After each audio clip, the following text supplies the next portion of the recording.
여러분 안녕하십니까? 일터소명 웨비나를 소개합니다.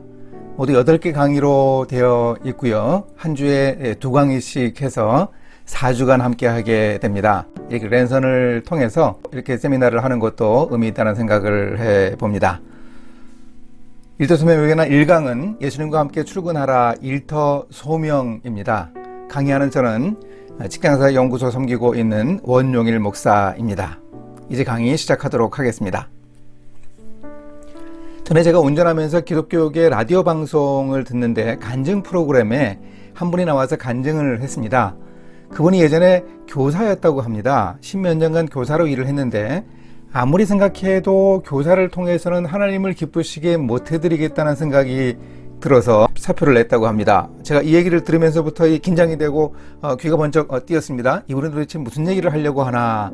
그래서 이분이 신학교에 가서 공부하고 졸업하고 그리고 목사가 되어서 지금 사역하는 그 이야기를 이제 간증하는 내용이었는데, 목사는 하나님이 기뻐하시는 일이고 교사라는 직업을 가진 사람은 하나님이 기뻐하시지 않나요? 이거 아닌데 이걸 그렇게 이야기하고 또 진행하는 그 두 분 진행자들, 그분들이 할렐루야 아멘 감사합니다 추임새를 넣고 그러는 모습 보고 제가 운전하다가 많이 화났던 그런 기억이 납니다. 왜 이렇게 구분해서 생각을 할까요? 세상의 직업은 육적인 일, 교회의 목사의 일은 영적인 일이라고 생각을 하는 것일까요? 바로 성속 이혼론, 영육 이혼론 때문에 그렇습니다. 우리가 무엇이 하나님의 일인가 한번 생각해 보아야 합니다. 하나님의 일과 세상의 일, 영의 일과 육신의 일, 위의 것과 땅의 것, 이렇게 나누어서 생각을 하는데 사람들이요. 한번 여러분 그럼 생각을 한번 해보십시오. 예수님이 하셨던 목수 일은 어디에 해당될까요? 예수님이 하신 목수일 말고 예수님이 공생의 사역 때 말씀 전하시고 지제들 양육하시고 병자 고쳐주시고 그런 일이 있죠. 그 일은 당연히 하나님의 일이죠. 그런데 예수님의 목수일은 어디에 해당이 됩니까? 자, 이것이 이번 강의 들으실 때 풀어야 할 첫 번째 퀴즈입니다. 1강 강의 들으시면서 퀴즈를 이제 4번 만나시게 되는데, 여기서 일단 정지해 두시고, 그리고 예수님의 목수일이 어디에 해당되는가 잘 메모를 하셔가지고 나중에 조별 토의할 때 조장님이나 목사님에게 제출해 주시기 바랍니다. 강의를 잘 들었다는 확인을 이렇게 퀴즈를 통해서 하게 됩니다. 예수님의 목수일이 하나님의 일인가 세상 일인가 이게 참 헷갈립니다. 왜 그런가 하면 바로 이 영육이혼론 때문인데, 우리가 영육이혼론이 왜 이렇게 오래전부터 예수님 오시기 전부터 헬라 세상을 통해서 전해지고 오늘까지도 이렇게 영향을 미치는가 우리가 생각을 해봐야 하겠습니다. 우리는 기독교 세계관에 근거한 생각을 하고 삶을 살아가야 하겠는데, 직업도 일도 기독교 세계관에 근거해서 생각해 볼 수 있습니다. 기독교 세계관은 4가지 주제가 있죠.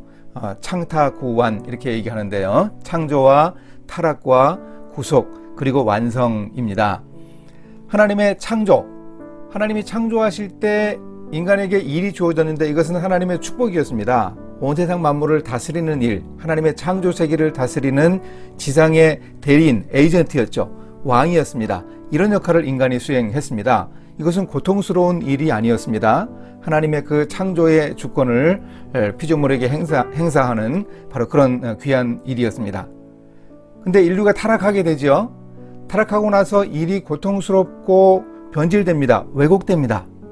땅이 저주를 받습니다. 가시덤불 엉겅퀴가 나오고 아담은 얼굴에 땀이 흘러야 먹을 것을 먹게 될 것이라고 합니다. 이런 타락한 일이 어떻게 회복이 되는가? 바로 예수 그리스도의 십자가 구속사역을 통해서 이루어집니다. 예수님의 구속은 우주적입니다. 온 세상 피조물이 새롭게 거듭났습니다. 하나님이 이렇게 죄악된 세상을 회복시키셨습니다. 이렇게 복구하셨습니다. 그래서 우리는 무슨 일 하든지 마음 다해서 주님께 하듯이 하고 사람에게 하듯 하지 않으면 우리가 하는 그 일을 구속해서 하나님의 손에 올려드리는 그런 일을 할 수 있습니다. 물론 아직 완성되지 않았습니다. 예수님의 구속이 불완전한 건 아니지만 우리가 이미 구속받았지만 예수님 재림 때까지 구속의 완성이 아직 이루어지지 않은 이런 긴장 상태를 우리가 살아가고 있습니다. 바로 이런 의미에서 완성은 아직 이루어지지 않았는데 새하늘과 새 땅이 이루어지면 에덴 동산에서 아담과 하와가 받았던 그 창조의 명령, 그때 했던 그 일 상태, 일상과 종교가 구분되지 않은 그런 상태로 우리가 천국에서 완성을 보게 될 것입니다.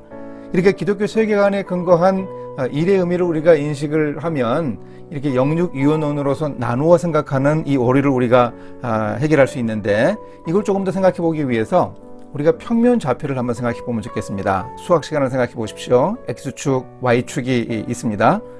여기서 이제 Y축은 하나님의 일과 세상의 일로 나눌 수 있는데, 이건 가치와 자세의 차이입니다. 하나님의 일은 좋은 것이고 바람직한 것이고 세상의 일은 그렇지 못한 것이죠. 그런가 하면 우리 삶의 영역에는 영역이 있습니다. 종교적인 영역과 일상적인 영역이 있습니다. 우리가 주일에는 주로 교회 생활을 하게 되는 종교적 영역에서 살다가 평일에는 주로 일상적 영역에서 살지 않습니까? 바로 이런 영역의 차이가 있습니다. 어느 것 하나가 좋고 어느 것 하나가 나쁘다, 그렇지 않습니다. 단순한 영역의 차이입니다. 그렇다면 A는 종교적인 영역에 하나님의 일을 하는 것이니까 종교적인 영성, 이렇게 이름 붙일 수 있겠습니다. 그리고 B는 일상적 영역에서 하나님의 일을 하는 것이니까 이것은 일상의 영성이라 이렇게 이름 붙일 수 있겠습니다.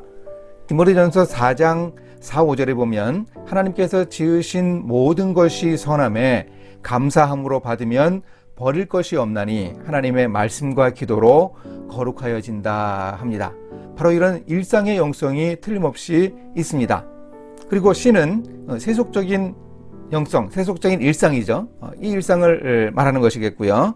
또 그런가 하면 D 영역은 종교적 영역을 세상적으로 하는 이런 모습이 있습니다. 세속화된 종교입니다. 오늘 우리 시대 교회의 타락과 부끄러운 모습을 보십시오. 산상수훈에서 예수님이 바리새인들을 지적하면서 그들이 기도하고 구제하고 금식하지만, 이런 종교적인 활동들을 하지만 하나님 기쁘시게 하지 못하고 자기들을 위해서 자랑하고 외식한다, 이렇게 책망하시는 모습 우리가 볼 수 있습니다. 이 종교적 영역에도 이런 세상적인 것이 얼마든지 있습니다.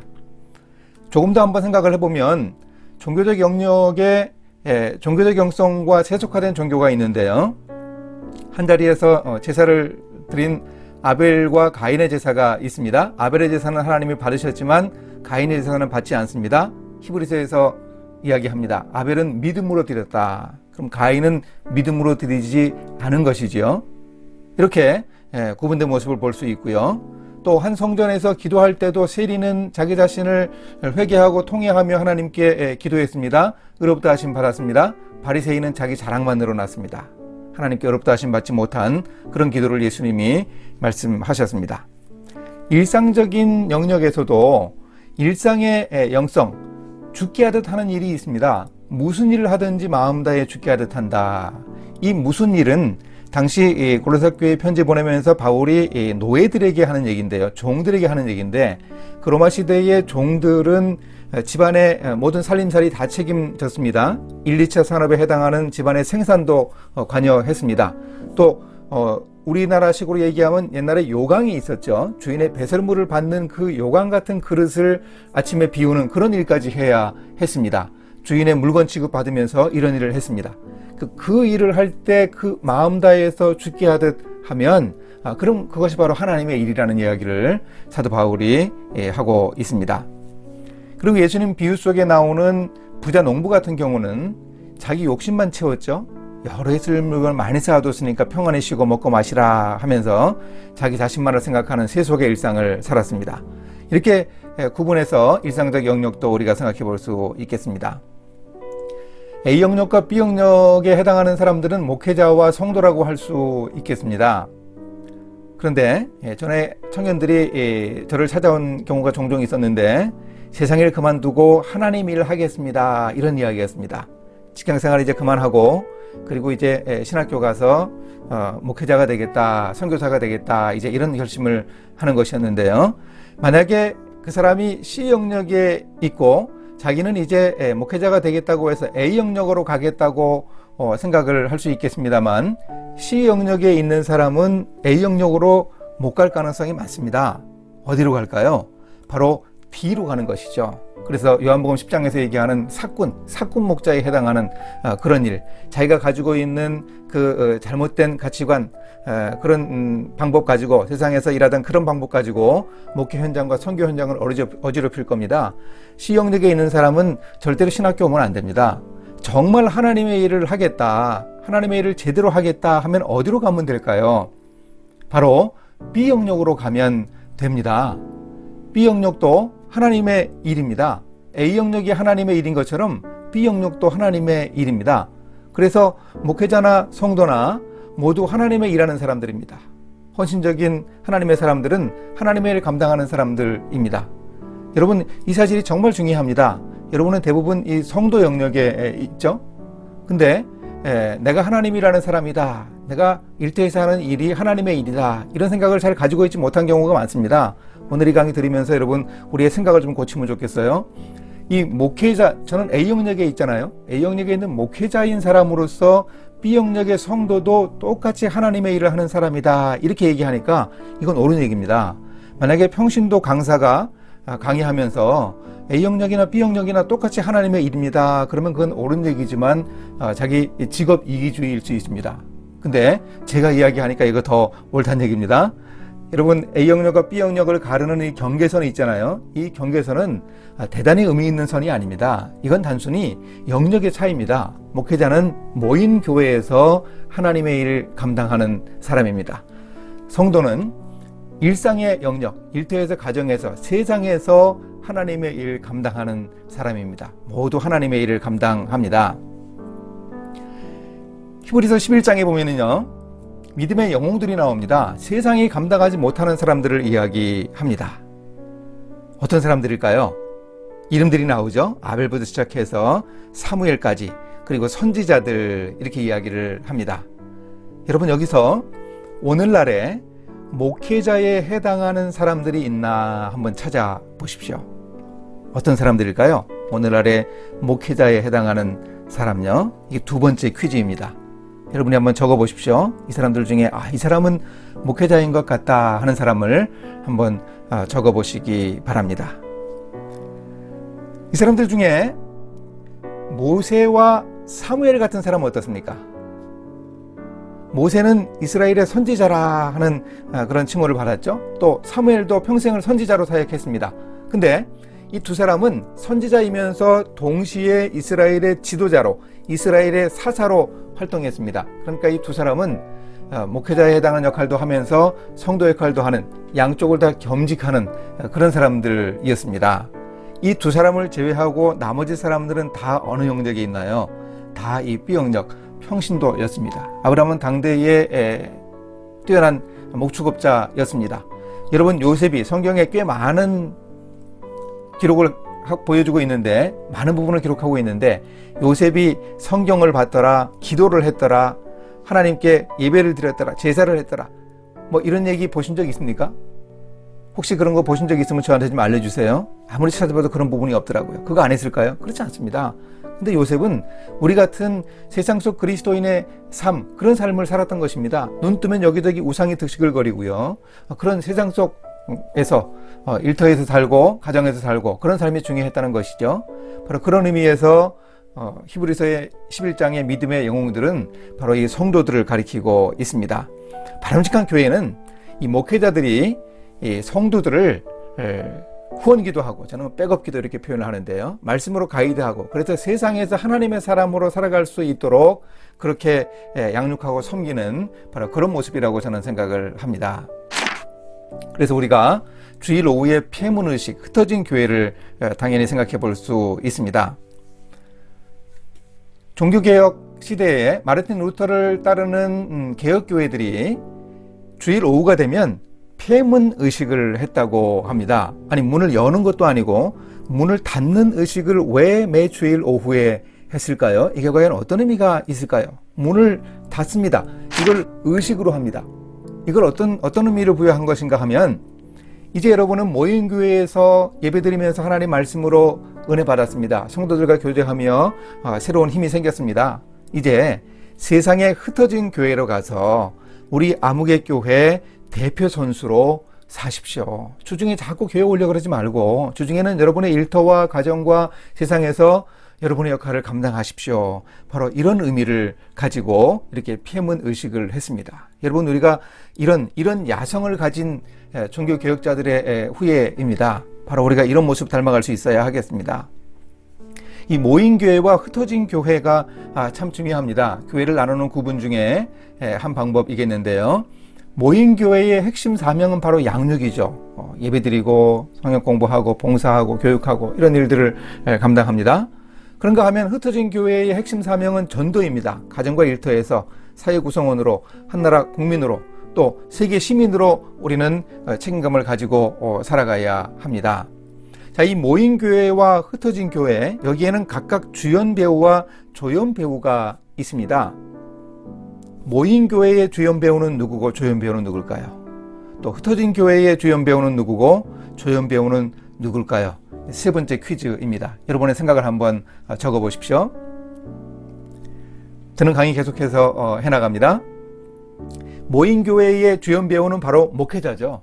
조연 배우는 평신도인 여러분입니다. 또 흩어진 교회의 주연 배우는 누군가? 바로 여러분입니다. 흩어진 교회의 조연 배우가 바로 목회자입니다. 목회자는 여러분이 흩어진 교회의 주연 배우들이 세상 속에서 하나님의 사람으로 살아가도록 말씀으로 가이드하고 그리고 백업기도 하면서 섬깁니다. 바로 이렇게 한 교회에서 주연 배우하고 한 교회에서 조연 배우하고 얼마나 균형이 있습니까? 얼마나 공평합니까? 이렇게 될 때 우리 교회가 건강해질 수 있습니다.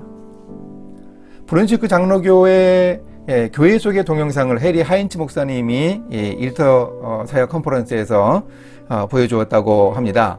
이분이 교회 속의 동영상을 보여주면서 교회가 안 나오더랍니다. 사람들이 출근하더래요. 이 사람 출근해서 일하는 모습이 나옵니다. 알고 보니 그 교회 교인들입니다. 그리고 퇴근해서는 가족들과 함께 지냅니다.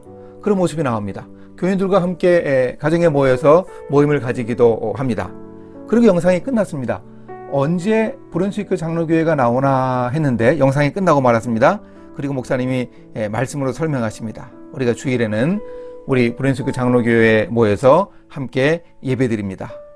이 해리 한치 목사님이 교회를 소개하면서 어떤 교회를 강조한 것입니까? 모인 교회와 흩어진 교회 중에서 바로 흩어진 교회를 강조한 것 아니겠습니까?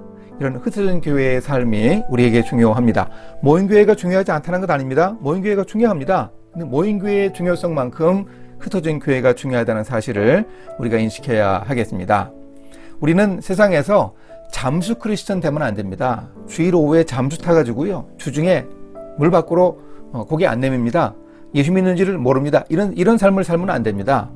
또 007 크리스천 그런 얘기도 하는데요. 평소에는 예수 믿는지 잘 모릅니다. 접선을 해야 알아요. 이렇게 007 크리스천 되면 안 됩니다. 우리는 흩어진 교회의 주연 배우들입니다. 예수님이 가라고 명령하십니다. 세상으로 가라고 하십니다. 세상 속에 가서 우리 역할을 감당할 수 있어야 하겠습니다. 마르틴 루터가 이야기합니다. 유명하고 중요한 이야기를 했습니다. 하녀가 요리와 청소를 하고 집안일을 할 때 하나님의 명령으로 그 일을 한다면 그런 하찮은 일도 수도사들과 수녀들이 행하는 성령과 금욕의 일을 압도하는 섬김과 봉사의 일로 칭찬받아야 한다 이야기합니다. 획기적인 얘기 아닙니까? 요즘 들어도 대단한 얘기 아니겠습니까? 하녀가 집안일을 하는 것하고 수녀들이 교회에서 섬기는 일하고 같은 일이다 이야기합니다. 또 세상에서 하나님 섬기는 일이 아닌 것이 없다고 합니다. 교회뿐 아니라 집, 부엌, 광, 작업장, 논밭까지도 하나님을 섬기는 장소가 될 수 있다 이야기를 합니다. 그러니 루터는 직업을, 일터를 소명으로 본 것이죠. 그래서 직업 소명을 이야기합니다. 우리가 이 일터의 소명을 루터를 통해서 확인받고 가르침받을 수 있습니다. 이제 우리는 이 일터 소명, 직업 소명에 근거해서 왜 일하는가 한번 생각해 볼 수 있어야 하겠습니다. 영국의 성요한교회 건축 현장에서 한 기자가 세 사람의 인부들에게 차례로 질문을 했습니다. 지금 당신은 무엇을 하고 있습니까? 질문했습니다. 여러분도 한번 퀴즈로 답해 보십시오. M으로 시작하는 영어 단어로 우리가 정리해 볼 수 있는데, M으로 시작하는 단어로 내가 일하는 목적이 무엇인가 한번 적어 보시기 바랍니다. 첫 번째 인부가 대답했습니다. 보다시피 먹고 살려고 일하죠. 돈 때문에 일하는 겁니다. 이게 내 직업이니까 일하는 거죠. 의미와 보람을 찾아서 일을 합니다. 세 번째 인부는 하나님의 교회를 짓고 있습니다. 하나님이 부여하신 사명을 다하고 있다고 대답을 했습니다. 이 머니 미닝 미션을 한번 이반 데니스 비치 수용소의 하루라고 하는 책을 통해 생각해 볼 수 있으면 좋겠습니다. 이 책은 노벨상을 받은 알렉산드르 솔제니친이 쓴 책인데, 솔제니친 자신이 수용소 경험을 한 사람입니다. 그래서 이 수용소에 살았던 그 삶을 바탕으로 해서 하루 동안에 있었던 일을 이 책에서 소설로 적고 있습니다. 여기에서 어떻게 3M을 발견할 수 있을까요? 한번 생각을 해봅니다. 저는 이 책에서 가장 중요한 장면이 이 책의 마지막 페이지에 나온다고 생각을 합니다. 208쪽에 이런 이야기가 나옵니다. 슈호프가 아주 흡족한 마음으로 잠이 들었답니다. 오늘 하루는 그에게 아주 운이 좋은 날이었어요. 영창에도 안 들어가고, 사회주의 생활단지는 힘든 곳인데 그곳으로 안 나갔고, 점심때 죽 한 그릇을 속여가지고 사람 수를 불려서 그걸 더 받아 먹습니다. 얼마나 기분 좋아하는지요. 반장의 작업량 조정을 잘해서 오후에 즐거운 마음으로 벽돌 쌓기 일을 합니다. 줄칼 조각을 검사에 걸리지 않게 무사히 가지고 들어오고, 저녁에 귀족 출신인 채달이라고 하는 죄수 대신에 소포 순번을 맡아주어서 오랜 시간 줄을 서 있어서 갖다 줬더니 뭐 음식을 몇 가지 주어서 얻어먹고, 입담배도 좋은 가격으로 사고, 소설 첫 장면에 몸이 찌뿌드드해서 이제 의사에게 가서 오늘 한번 작업을 빠져볼까 하는 장면이 나오거든요. 그러던 몸이 씻은 듯이 나왔습니다. 오늘은 눈앞이 캄캄한 그런 날이 아니라 거의 행복하다고 할 수 있는 그런 날이었다 이야기를 합니다.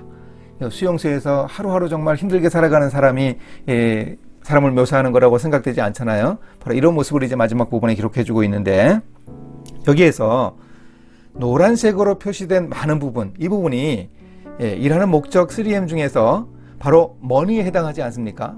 정말 호구지책 하루하루의 삶을 위해 살아가는 바로 이런 모습을 보여줍니다. 그리고 중간에 한 문장으로 기록된 일하는 모습, 이게 뭡니까? 바로 이 미닝, 의미, 보람을 찾아서 이야기합니다. 이 부분이 이 책에 몇 장 이렇게 나오는데요. 그 일을 얼마나 그렇게 정말 신명나게, 얼마나 그렇게 아주 짜임새 있게 잘하는지 모르겠습니다. 바로 그런 모습을 보여주고 있습니다. 근데 여기에 미션은 보이지 않습니다. 어떻게 된 것일까요? 이 보이지 않는 미션은 슈호프의 동료였던 침례교도 알료시카라는 사람을 통해 확인할 수 있습니다. 이 침례교도라고 하는데 제가 생각할 때는 아마 아나베프티스트였던 것 같아요. 제침례교도 그 신앙적인 문제 때문에 박해받는 사람들이었습니다. 그런 사람이었습니다. 이 사람도 얼수당토 않는 제목으로 이곳에 와서 오랜 수용 생활을 한 사람인데, 이 동료는 어떤 사람인가 하면은요, 기도로 하루를 시작합니다. 그리고 수첩에 깨알 만한 글씨로 복음서를 적었습니다. 그걸 읽는데 중요한 부분에는 소리를 내어서 읽습니다. 왜 그러는가 하면 다른 사람들 들으라고요. 이렇게 전도하려는 열정을 가진 사람입니다. 이렇게 종교적인 신앙적인 모습만 보인 사람이 아닙니다. 이 사람은 삶을 통해 그리스도인을 보여줍니다. 누가 무슨 어려운 부탁을 해도 싫다는 내색을 하지 않습니다. 아까 그 일을 할 때, 벽돌쌓기 일을 할 때 이 사람은 다른 팀에 있었는데 자기 팀, 벽돌쌓기 팀에 한 사람이 이렇게 일 제대로 안 넣는 사람이 있었습니다. 이 사람 때문에 일이 안 됩니다. 그래서 이 사람 제쳐놓고 일 이미 마친 알루시카에게 우리 일 좀 도와줄 수 있느냐, 이렇게 부탁을 해도 자기 일 마치고 쉬고 있다가 기꺼이 일 도와주는 사람입니다. 이런 사람이었습니다. 또 이 사람은 자유를 원하는 기도를 하는 대신에 영혼을 위해 기도해야 한다, 이렇게 주장하고 그렇게 살아가는 사람이었습니다. 소설에는 나오지 않습니다만 당시 이제 소련이 이렇게 뭐 수천만에 해당하는 사람을 수용소에 가뒀다고 하는데, 이게 이제 어떤 의미로 그랬는가 하면 이제 그 통치하기 위해서 그러기도 했습니다만, 당시에 이제 그 시베리아 지방, 추운 지방 그런 곳에도 SOC 건설을 해야 되고요. 다리도 놔야 되고 비행장도 닦아야 하고 건물도 세워야 하고, 이런 노동력 확보를 위해서 그렇게 했다는 거죠. 그러니까 이 수용소에서 이제 석방되더라도 그게 끝나는 게 아니고 또 다른 곳에 가서 또 그런 일을 해야 된다는 거죠. 그러니까 자유를 원하는 기도 대신에 어떻게 이곳에서 하나님의 사람답게 나의 영혼을 위해서 기도하면서 하나님의 뜻하는 삶을 살아갈까 고민해야 한다. 바로 그런 이야기를 이 알류시카가 슈오프에게 했습니다. 이 슈오프가 이런 모습을 보고서 이 알류시카는 거짓말하는 사람이 아니다 하는 걸 이렇게 느낄 수 있었다. 책에서 이제 그런 묘사를 하는 모습을 볼 수 있습니다. 이런 알류시카의 모델이 혹시 솔제니친이 있던 그 수용소에 있지 않았을까요? 솔제니친이 혹시 그런 사람을 만나지 않았을까 학자들이 생각을 합니다. 실제로 수용소에 알렉산드르 솔제니친이 있던 수용소에 한 유대인 의사 보리스 코른펠드 박사가 들어왔습니다. 이 사람도 이제 지도자에게 비판적인 말을 했다는 제목으로 들어왔는데, 거기 들어왔는데 이 사람이 유대인인데 예수님 믿지 않았는데 이 수용소에 들어온 이후에 회심합니다. 예수님을 믿게 되었습니다. 그리고 자기가 하는 삶의 모습을 보니까 그곳에서도 역시 의사로 일을 했는데요. 정말 힘든 삶이었습니다. 환자들의 복지를 모색하다가 갈등을 빚습니다. 환자의 빵을 훔쳐먹는 이 당번을 고발하거든요. 그래서 이제 미움받습니다. 그 사람들이 이제 죽일 기회를 찾습니다. 또 당국에서는 이제 중환자 치료는 포기해라, 이런 지침을 내립니다. 그리고 이 환자들에게 별 병이 없다 이렇게 진단서에 서명을 해가지고 그 사람들이 일하는데 내몰 수 있도록 그런 역할을 맡깁니다. 이제 그걸 이제 어깁니다. 초기 대장암 증세를 보이는 젊은 죄수를 이 코른펠드가 수술을 해줍니다. 수술해주면 안 되잖아요. 그래서 이제 또 당국의 미움을 받습니다. 그리고 젊은이가 그 고마운 의사에게 열에 들뜬 상황에서 여러 가지 대화를 하면서 이제 묻습니다. 당신의 생명이 위험한데 왜 이런 일을 하십니까? 괜찮아요. 당신과 나를 살리기 위해서 이미 죽으신 분이 있으니까요. 그분이 누굽니까? 그분의 이름은 예수 그리스도입니다. 이런 대화도 나누면서 이렇게 기억이 가물가물하기도 하고 이런 상황을 겪습니다. 그러다가 비리를 고발해서 미움받던 코른펠드가 살해당합니다. 이 소식을 듣고 흐느끼면서 젊은이가 고백했습니다. 보리스, 이제는 내 차례입니다. 이제는 내가 그 사랑을, 그 생명을 전하겠습니다. 여러분, 보리스 코른펠드 박사가 자기의 생명이 위험한데 목숨을 걸고 이렇게 수술해서 구해준 이 젊은이가 누군지 아십니까? 이 사람이 바로 알렉산드르 솔제니친이었습니다. 이렇게 보리스 코른펠드 박사가 이 수용소에서 이렇게 미션을 다하는, 자기의 사명을 다하는 그런 모습을 보였습니다. 중학교 영어 선생님이면서 시인인 박규숙 시인의 골방기도라는 시가 있습니다. 저는 이 시를 참 좋아하는데 이 시 내용의 끝부분에 이런 얘기가 나옵니다. 오늘도 나는 기도로 하루를 시작하면서 예수를 꽁꽁 묶어 골방에 가두고는 내가 세상의 주인이 되어 내 맘대로 살아간다. 왜 새벽에 새벽기도 마치고 나서 출근할 때는 예수님 골방에 가두고 안 모시고 나올까요? 내가 하는 이런 일 저런 일 다 간섭할까 봐요. 여러분, 우리가 이런 삶을 살지 않나 생각해 봐야 합니다. 우리는 출근해서 일하는 사람들입니다. 우리는 이혼론을 극복하고 흩어진 교회의 주연 배우로 살아야 합니다. 그리고 일터소명을 우리 삶에서 실천할 수 있어야 합니다. 그래서 우리는 예수님과 함께 출근해야 합니다. 우리가 이 일터소명 웨비나를 통해서 바로 이런 모습, 예수님과 함께 일터에서 어떻게 일하나 하는 모습을 살펴볼 수 있을 것입니다. 토의 문제나 또 실천사항은 우리 두 번째 강의 뒷부분에서 함께 나누도록 하겠습니다. 이렇게 첫 번째 강의 마치겠습니다. 감사합니다.